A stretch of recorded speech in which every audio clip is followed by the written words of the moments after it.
अल्लाह करीम ने मुझे कुछ महीनों से एक ड्यूटी पे लगाया। ड्यूटी क्या है? ड्यूटी ये है, जहां जहां हमारी मस्जिदें हैं, सुभान अल्लाह, जहां जहां हमारे मदरसे हैं, सुभान अल्लाह, जहां जहां हमारे खानकाहें हैं, क्या वहां वहां हमारे अस्पताल भी हैं?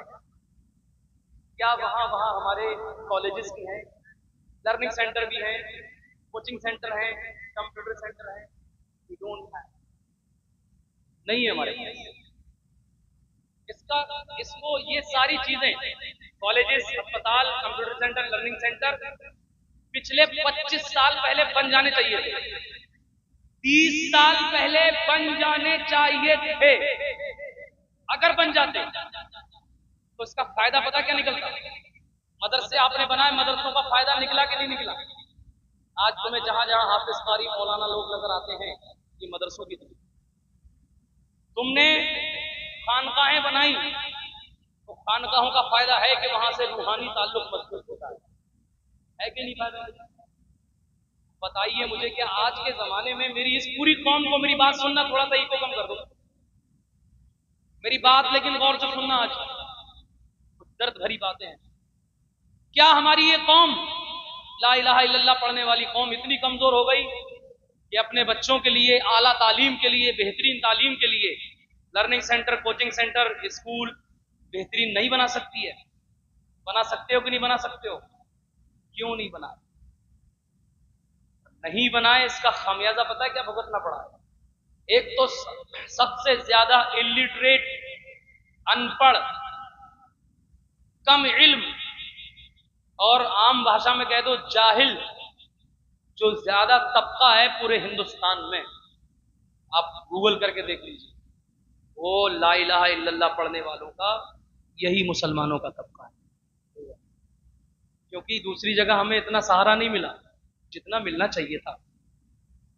एक बड़ी कमी तो ये, इससे भी भयानक मामला ये हुआ है, जो फूल जैसी बच्चियां हमारी ला इलाहा इल्लल्लाह पढ़ने वाली, उनको कहीं ना कहीं गैरों ने साजिश की वजह से अपने चुंगल में फंसाया। रोजाना खबरें सुनते हो आप, every day you are listening news on social media, you are watching news on social media, you are learning. अखबार को इंग्लिश में क्या कहते हैं भाई?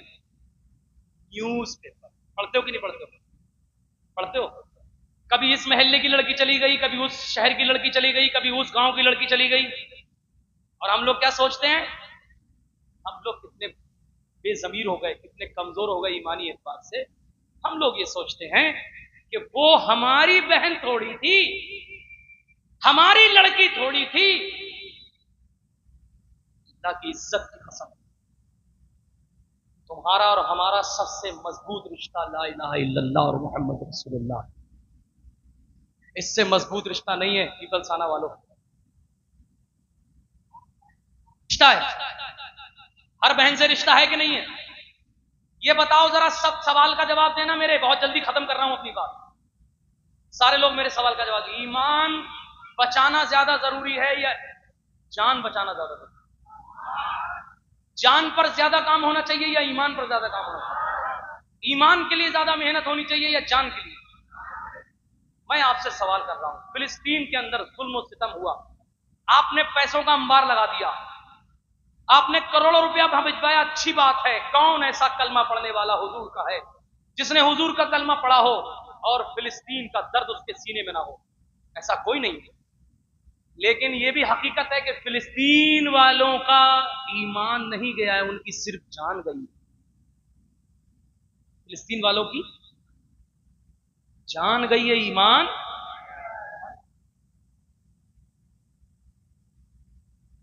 वो उन्होंने जालिमों की आंखों में आंखें डाल के बात। हुजूर के गुलाम तो ऐसे होते हैं ना, जब हुजूर से मोहब्बत करने लगते हैं, हुजूर से प्यार करने लगते हैं, हुजूर से इश्क करने लगते हैं। हमने तो तुम्हारी मुरादाबाद की सरजमीन पे एक आशिक देखा, उसने फांसी के तख्त पे जाने से पहले कहा था, कोई गुल बाकी रहेगा ना, चमन रह जाएगा, पर रसूलुल्लाह का दीन हसन रह जाएगा। भूल गए तुम उनको, भुला दिया तुमने उनकी तारीफ। हमने देखा है तारीखों में, उलमा इकराम बताते हैं, खौलते हुए तेल में हुजूर के आशिक छलांग लगा देते हैं, लेकिन हुजूर के दीन से बगावत नहीं करते। आज हमारी फूल जैसी बच्चियों का ईमान छिन गया, बर्बाद हो गई। अभी वो रीजन भी बता रहा हूं, वो भी बताऊंगा। वजह क्या है, वजह भी बताऊंगा। मैं सिर्फ दर्द नहीं बताऊंगा, उसकी दवा भी बताऊंगा। बर्बाद हो गई। मालूम है वजह क्या है? अब वजह पे आ जाए। सबसे पहली वजह यह है कि माँ बाप ने अपने बच्चों को ठीक तरीके से दीन नहीं सिखाया। माँ बाप अगर अपने बच्चों को तरबियत करने लगे, सच्ची बात कह रहा हूं, देखो मेरे भाई, मैं अभी देखो कितनी चिनात पड़ी, मैंने तुमने कितने पैसे दे दिए। माँ बाप सबसे पहले रेस्पॉन्सिबल है। कोई महल्ले का बंदा तुम्हारे बच्चों को नहीं सिखाए। सबसे पहले आप देखो तेरी बच्ची उठती कहाँ है, बैठती कहाँ है, जाती कहाँ है, आती कहाँ है, रिलेशन किससे, ताल्लुकात किससे, किस कोचिंग सेंटर में जा रही है, सारी नजर रखो। जब वो बाबा इंटरव्यू लेता है ना, तुम्हारे ताल्लुकात इससे कब से थे, वो पूछता है उस लड़की से, तो पता है वो लड़की क्या कहती है? वो लड़की कहती है कि मेरे ताल्लुकात इससे 3 साल से थे। क्या कहता है? क्या कहती है वो? 2 साल से थे, 2.5 साल से थे। मुझे जरा सीने पे हाथ रख के बताइए आप लोग, क्या 2.5 साल तक उसके घर के लोग अंधे रहते हैं? घर का जो भाई है क्या वो बहरा हो जाता है? पूरी दुनिया की लड़कियों को मोबाइल में देखने वाले लोग क्या अपने घर की बच्ची की फिक्र नहीं करेंगे? जब तुम अपनी बच्ची की फिक्र नहीं करोगे तो क्या पड़ोस वाले करेंगे? इसलिए सबसे पहली वजह मुर्तद होने की लड़कियों की यही है कि घर के लोगों ने उन पर ध्यान नहीं दिया और दीन सही से नहीं सिखाया। कल कयामत के दिन अगर वो जहन्नम में जाएगी तो याद रखना, वो भाई भी बचेगा नहीं, वो बाप भी बचेगा नहीं। कल कयामत में कटघरे में उसको भी खड़ा होना पड़ेगा। दूसरी वजह, हमारे बेजा अखराजात। राइट, जल्दी जल्दी कर रहा हूं। बेजा अखराजात।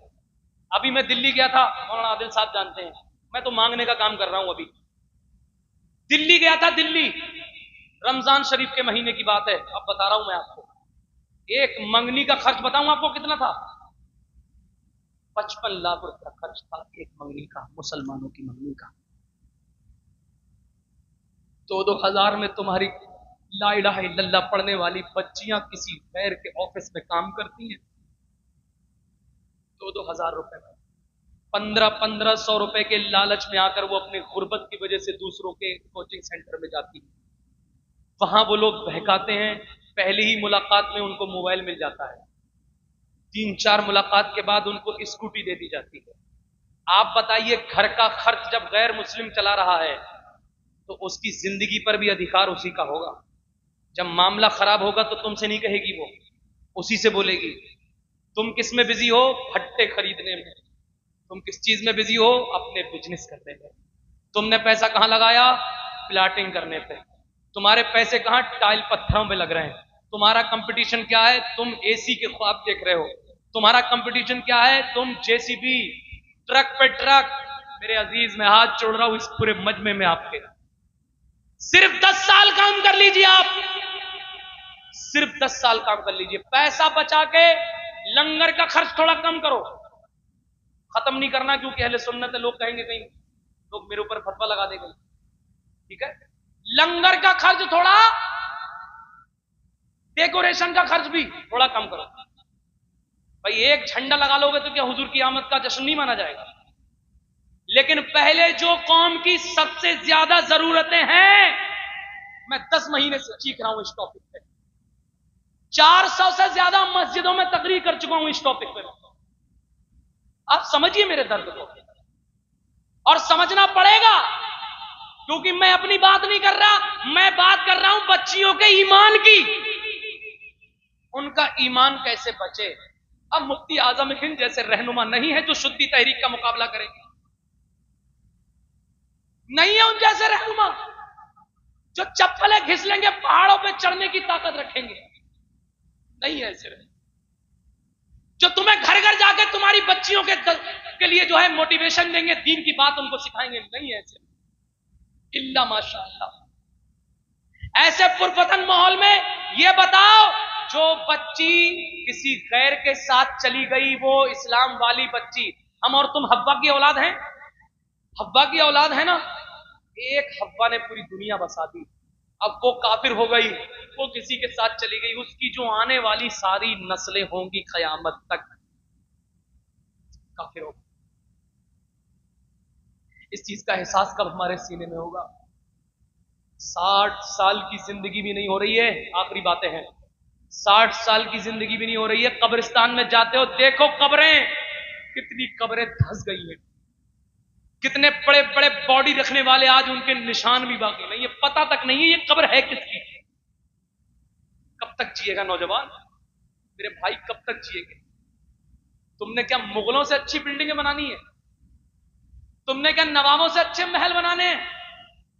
बना लोगे, उनके महलों को भी दीमक खा गई। याद रखना, साथ में जाने वाली चीज ईमान है, ईमान ऐसा। और अगर आज ईमान नहीं बचा, इन बच्चियों के ईमान बचाने की कोशिश नहीं हुई, तो कल कयामत के दिन मौला की बारगाह में खड़े होकर के बोले कि परवरदिगार, हम तो काफिरा हो गए, हमें डायरेक्शन नहीं मिला, हमने तो गैरों के हपट्टे में, कहते ना, उस साजिश का शिकार हो गए। लेकिन सबसे ज्यादा हकदार ये परवरदिगार है, मेरे रहीम, ये मेरे घर के लोग हैं, ये मेरी बस्ती के अमीर, पैसा रखने वाले लोग, ये मेरे ईमान लुटने के सबसे ज्यादा जिम्मेदार है।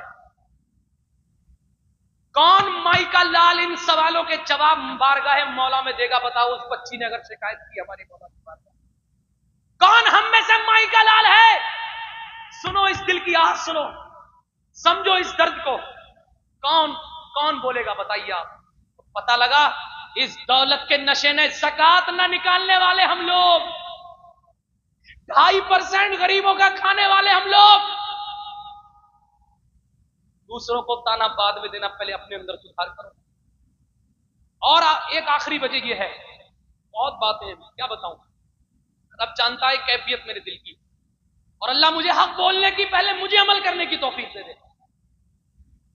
एक सबसे बड़ी वजह यह मुर्तद होने की कि हमने जैसे बिल्डिंग बनाई, जैसे मस्जिद बनाई, जैसे हमने मदरसे बनाए, ऐसे ही 40 साल पहले हम अपनी बच्चियों के लिए कॉलेज और स्कूल भी बना सकते थे, और बना लेते तो आज 15 लाख का आंकड़ा आता है। 15 लाख बच्चियां,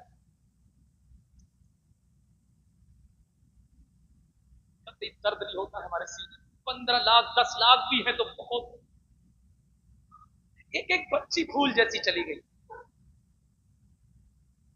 लेकिन हमने सिर्फ स्कूल में जाने की वजह से, क्योंकि स्कूल उनका, सिलेबस उनका, कल्चर उनका, माहौल उनका, ड्रेस कोड उनका। जब तुम्हारा स्कूल ही नहीं है तो क्या, तुम क्यों बिलबिला रहे हो?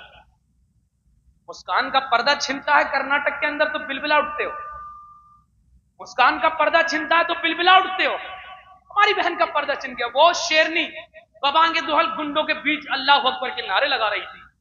तुम्हें शर्म आनी चाहिए थी कि बहन, तूने ऐसे गुंडों के बीच नारे लगाए हैं। अब इंशाअल्लाह ताला ये दिन नहीं देखना पड़ेंगे, हम ला इलाहा इल्लल्लाह वाले अपने खुद के बेहतरीन स्कूल बना लेंगे। कौन सा कानून हिंदुस्तान का स्कूल बनाने को मना करता है? अरे हुकूमत हिंद खुद चाहती है कि उर्दू भी पढ़ो, दीनियात भी पढ़ो, और साथ ही साथ असरी तालीम भी हासिल करो। बताओ मुझे, आखिरी बातें कह रहा हूं जल्दी जल्दी, क्योंकि पूरा मौजू नहीं हो पाएगा तो बात खत्म हो जाएगी। ये बताओ, अगर 40 साल पहले बन गए होते तो ईमान बचता, वो ज्यादा अच्छा था या आज जो हालात दिख रहे हैं ये ज्यादा? बताइए आप। तो आने वाले वक्त में कॉलेज बनाओगे इंशाल्लाह? कितने लोग बनाएंगे जरा पीपल्स थाने के अंदर कॉलेज? हाथ उठा करके बता देंगे मुझे।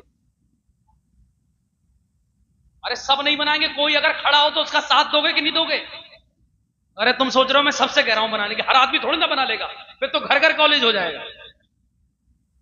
अगर कोई बनाने खड़ा हो पीपल्स थाने में, तो आप लोग उसका साथ दोगे कि नहीं दोगे? हमारे आदिल भाई भी अभी कोशिश में लगे हुए हैं, और भी यहां के जो मुखैर हजरात हैं, मुझे नहीं पता, मुझे इन्हीं के बारे में मालूम। तो जब ये खड़े हो, मैं भी आऊंगा इंशाल्लाह। आऊं कि नहीं आऊं? आऊं कि नहीं आऊं? मैं आऊंगा फ्री में इंशाल्लाह। और सबसे पहला नजराना अगर ये बढ़ेंगे, सबसे पहला यहां स्टेज पे कह के जा रहा हूं मैं, हुजूर की महफिल में कह के जा रहा हूं, सबसे पहला नजराना राशिद रजा मरकजी का होगा इंशाअल्लाह ताला। अब आप बताइए, मैं कॉलेज बनवा रहा हूं, मैं बनवा रहा हूं फतेहगंज पश्चिमी का नाम सुना? मीरगंज में कॉलेज नहीं, मिलक में कॉलेज नहीं, फतेहगंज में कॉलेज नहीं, आंवला में कॉलेज नहीं, फरीदपुर में कॉलेज नहीं, पीपलसाना, भोजपुर, इधर आप पूरे क्षेत्र। मैं चाहता हूं कि फतेहगंज पश्चिमी के अंदर 12 कॉलेज हैं दूसरी कम्युनिटी के। कितने कॉलेज हैं दूसरी कम्युनिटी के? कितने कॉलेज हैं? अपना एक भी कॉलेज नहीं है। मेरी बात सुनिए गौर से, अपना एक भी कॉलेज नहीं है। समझ रहे हैं आप? 10 महीने पहले मैंने 3 करोड़ की जमीन का यह बयाना किया था तकरीबन। अल्लाह ताला ने 2 करोड़ 20 लाख रुपए का इंतजाम करा दिया। सुभान अल्लाह, सुभान। जरा जोर से कहिए सुभान अल्लाह। अभी इसके तकरीबन 70 से 75 लाख रुपए रह गए हैं। इकट्ठे हो सकते हैं कि नहीं हो सकते हैं? तो आप 70-75 लाख रुपए नहीं चाहिए, मैं आऊंगा जुमे में भी आऊंगा यहां पे इंशाअल्लाह। आऊं कि नहीं आऊं? तो आप कुछ दोगे कि नहीं दोगे? हुजूर के नाम पे नहीं दोगे? हुजूर के चाहने वालों के नाम पे? अभी ये ले लो आप, जितने लोग बांट रहे हैं ये सब अपने पास ले लीजिए। इसमें एक स्कैनर दिया हुआ है, स्कैनर दिया हुआ है, स्कैन करके भी कर सकते हैं। दूसरा, इसको आप शेयर कर सकते हैं। 80,000 लोग, कितने लोग? 80,000 लोग अगर 100 रुपए दे दें तो 80 लाख रुपए एक दिन में इकट्ठा हो जाएगा। और ये मुहिम है, मुहिम आने वाले 15 साल में इंशाअल्लाह, बोल दीजिए जरा जोर से, आने वाले 15 साल में जहां जहां हम लोग रहते हैं बड़ी तादाद में इंशाअल्लाह ताला, तो बड़े पैमाने पे वहां कॉलेज भी बनेगा, लर्निंग सेंटर भी बनेंगे इंशाअल्लाह। बनने चाहिए कि नहीं बनने चाहिए? इसकी शुरुआत हो चुकी है। की मोहम्मद से वफा, तूने तो हम तेरे हैं, ये जहां चीज है क्या, लौहो कलम तेरे हैं।